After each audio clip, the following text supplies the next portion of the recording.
Hey everyone, welcome into Dom Time. Thanks for joining us tonight. On my radio show on 1210 AM, I've talked a lot about drones and drones coming to Horsham, Pennsylvania. It was almost hard to believe when this first came down. And I've had people both on the right, sometimes the extreme right, and the left, the extreme left, that have been opposition to this. We'll take your calls tonight on this. We have a lot of guests in studio, but we'd like to involve you. We have Sean Miller. Sean is the architect of a group called Drone Free Horsham, and Sean and others led a protest this past Saturday alongside the military base talking about drones coming to Horsham. We also have with us Colonel Anthony Corelli. The colonel is the commander of the Pennsylvania Air National Guard.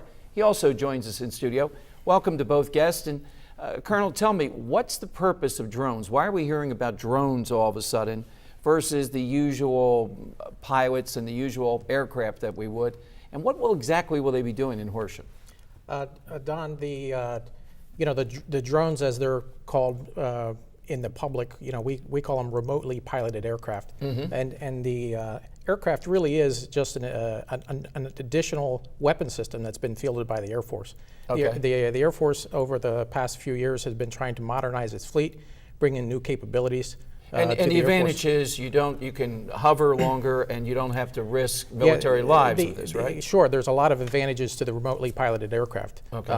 One, the obvious one is that without a pilot in the aircraft, you're not putting an airman at risk in these high threat envelopes. So you can carry out air operations without risking, an American airman at risk of death or anything like that. So that I don't forget, would it be your judgment too that these are as accurate in precision of a target versus collateral damage and that kind of fear as if we had a pilot up there in the air that was going to fire on something? Absolutely. The weapons that are fielded on the remotely piloted aircraft are all precision guided weapons. Also, with the pilot being in a remote control station and having the technology through satellites of having a live feed, you also have layers of military supervision that are also watching that feed. So you have the benefit at a 1G relaxed, controlled environment of making those kind of decisions as to whether a weapon should be employed or not employed, and exactly what situation you would or would not. And again, you have multiple layers of oversight that also have a live feed and are able to help you make those decisions. All right, let me go to Sean Miller. Sean, so you staged this protest. You've heard what the colonel says. Doesn't that seem to be an advancement? Is it the drone methodology, or what is it about this coming to Horsham that bothers you? Well, nobody can deny that it's an incredibly powerful technology. That's clear as day.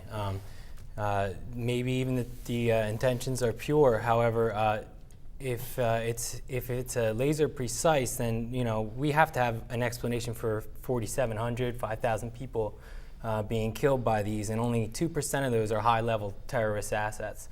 There's an attack that killed 69 children in a school.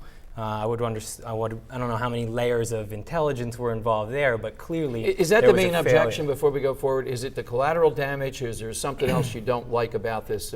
Because I saw the signs, and I'll get into some of the things that I saw there. So what's the beef? Innocent lives being ended prematurely is clearly enough reason.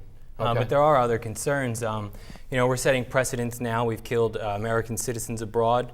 One of them was a 16-year-old child from Denver who had a Facebook page just like I do, who was a regular kid, And so it's not just about these kids with names we don't recognize across the seas now. We've also killed an American citizen who was 16 years old with this technology. Here, let me connect the dots, though. Is it, if this were done in the field, you would object, but there seems to be more of an objection because we're sitting back here and doing this on a video screen, and if so, why? Right. What's the difference if a mistake was made in wars, there's collateral damage of one modality or the other? Well, you just touched on something. When a mistake is made in a war, that's one thing. These are mistakes being made in countries that we're not at war with. So there's a sort of false pretense here. Colonel, are we at war with these folks?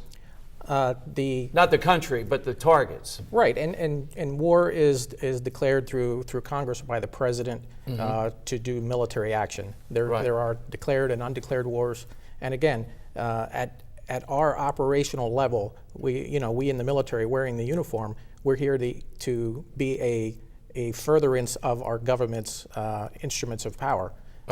We're not deciding where and when to go to war or what the targets are. What the targets All right, we'll would be. continue with both gentlemen coming up, and we do want your calls. We want to know, as an American citizen, somewhere here in the Delaware Valley where we are, we have one of 4 or 5 bases now that the Air Force is ramping up. Just wanted to be clear, there will be no actual drones at Horsham. These will be on foreign bases, but they'll be operated or flown, if you will, out of Horsham. We'll talk with both of our guests as we continue on Dom Time.